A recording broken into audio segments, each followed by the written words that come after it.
Seturut dengan pembacaan Alkitab kita, hari ini kita membaca dalam 1 Petrus pasal 2 ayat 1 sampai 10. Mari kita membuka Alkitab dalam buku 1 Petrus pasal 2 ayat 1 sampai 10. Di sini nanti kita melihat apa yang perlu kita perbuat sesudah kita lahir baru, sesudah kita selamat. Mari buka Alkitab saudara, 1 Petrus pasal 2 ayat 1 sampai 10. Mari kita membacanya bersama-sama. Karena itu, buanglah segala kejahatan, segala tipu muslihat, dan segala macam kemunafikan, kedengkian dan fitnah. Dan jadilah sama seperti bayi yang baru lahir, yang selalu ingin akan air susu yang murni dan yang rohani, supaya olehnya kamu bertumbuh dan beroleh keselamatan. Jika kamu benar-benar telah mengecap kebaikan Tuhan, dan datanglah kepadanya batu yang hidup itu, yang memang dibuang oleh manusia, tetapi yang dipilih dan dihormat di hadirat Allah. Dan biarlah kamu juga dipergunakan sebagai batu hidup untuk membangunkan suatu rumah rohani bagi suatu imamat kudus, untuk mempersembahkan persembahan rohani yang karena Yesus Kristus berkenan kepada Allah. Sebab ada tertulis dalam kitab suci, sesungguhnya aku meletakkan di Sion sebuah batu yang terpilih, sebuah batu penjuru yang mahal, dan siapa yang percaya kepadanya tidak akan dipermalukan. Karena itu bagi kamu yang percaya, ia mahal. Tetapi bagi mereka yang tidak percaya, batu yang telah dibuang oleh tukang-tukang bangunan telah menjadi batu penjuru, yang juga telah menjadi batu sentuhan dan suatu batu sandungan. Mereka tersandung padanya karena mereka tidak taat kepada firman Allah, dan untuk itu mereka juga telah disediakan. Tetapi kamulah bangsa yang terpilih, imamat yang rajani, bangsa yang kudus, umat kepunyaan Allah sendiri, supaya kamu memberitakan perbuatan-perbuatan yang besar dari Dia yang telah memanggil kamu keluar dari kegelapan kepada terangnya yang ajaib. Kamu yang dahulu bukan umat Allah, tetapi yang sekarang telah menjadi umatnya, yang dahulu tidak dikasihani, tetapi yang sekarang telah beroleh belas kasihan.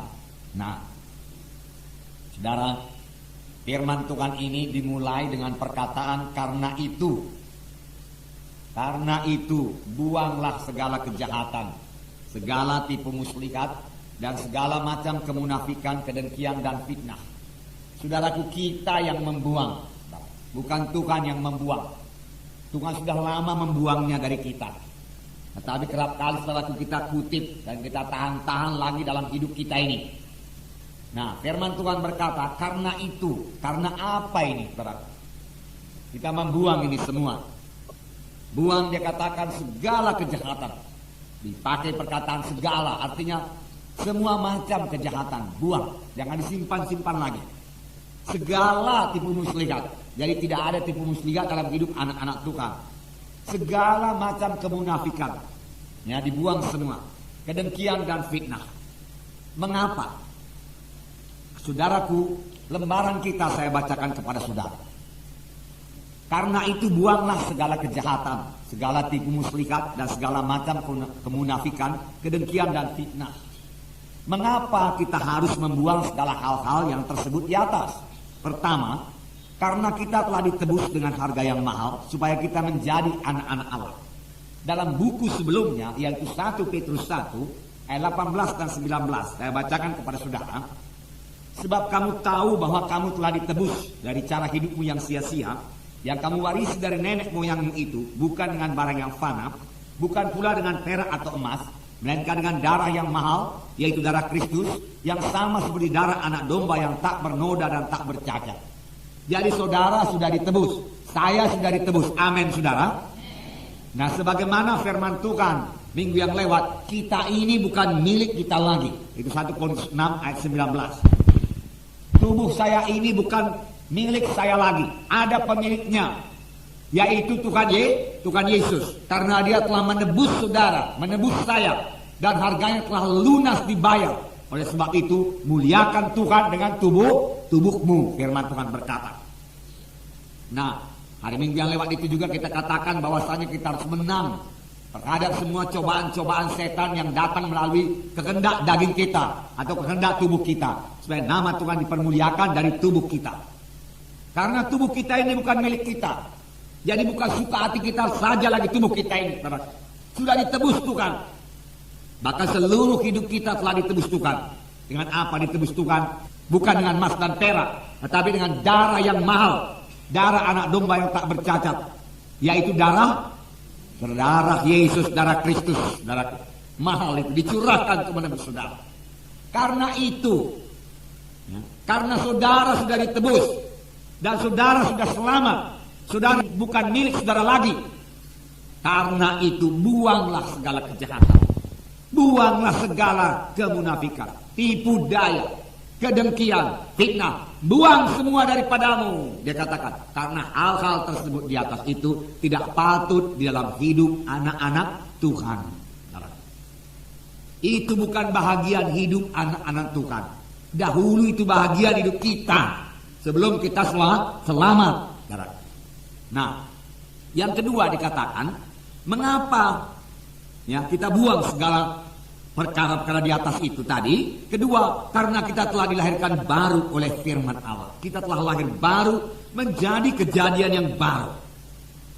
Perkara lama lenyap, jangan disimpan-simpan lagi. Perkara baru timbul. Saudara adalah kejadian baru. Amin, saudara.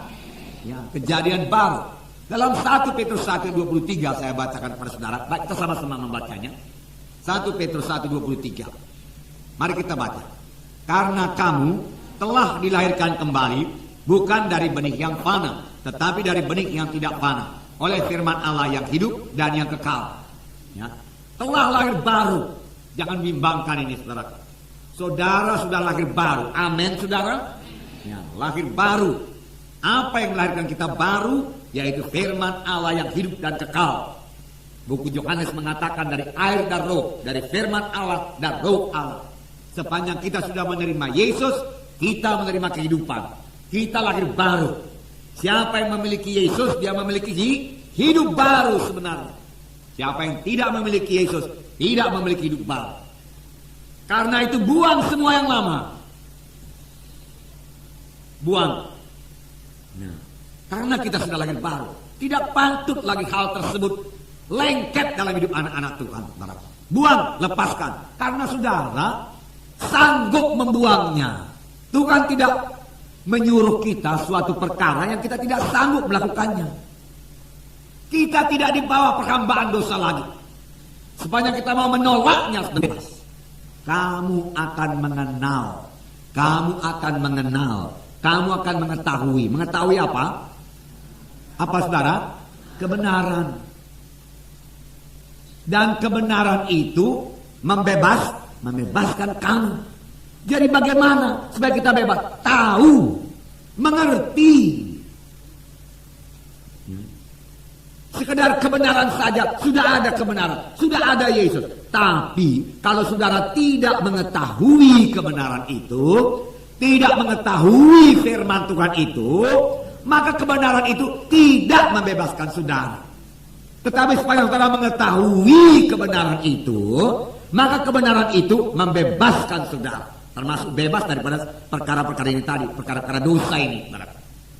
Nah, saudara, ini hidup yang sentosa, hidup dalam roh Tuhan. Bebaskan itu semua.